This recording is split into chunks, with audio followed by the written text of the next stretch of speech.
जिन महिलाओं पर धर्म का भूत सवार है उन्हें एक बार स्तन टैक्स, देवदासी प्रथा और सती प्रथा को अवश्य पढ़ना चाहिए। इसके जैसे बहुत सारे सुअर आपको मिलेंगे जो पोस्ट पे ये भौंकते हुए मिलते हैं कि जो है स्तन टैक्स, सती प्रथा, देवदासी प्रथा, लेकिन इनके बारे में ये कुछ जानते नहीं हैं।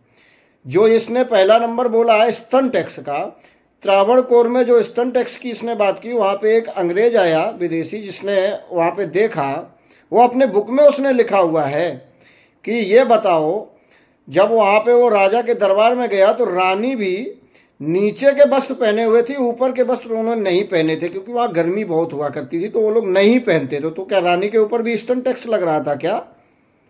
और जब इसका सोर्स मांगा गया था कि स्तन टैक्स लिया जाता था, तो इसका कोई इन लोगों के पास में एविडेंस नहीं था, ये लोग नहीं दे पाते हैं।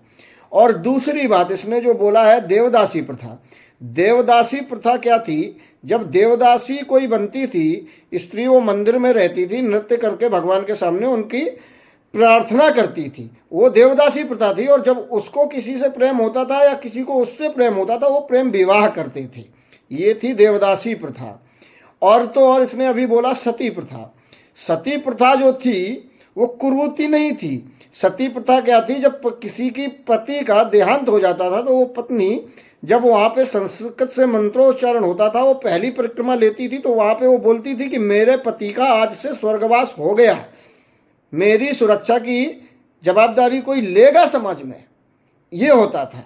और जब वो आखिरी परिक्रमा लेती थी सातवां, तब वहाँ पे वो बोलती थी पुरोहित जी क्या हमारी जवाबदारी लेंगे सुरक्षा की?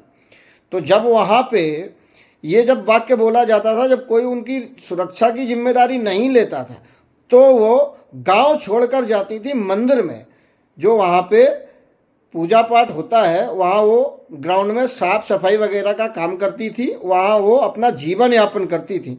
सती प्रथा ये थी। सती प्रथा को तुम लोग जिस तरीके से दर्शाते हो ना कि जला दिया जाता था, वो कर दिया, वो सब गलत है। पहले वास्तविकता के साथ जागो, उसके बाद कुछ बोलो। राधे राधे। देखते रहिए धर्म की आवाज।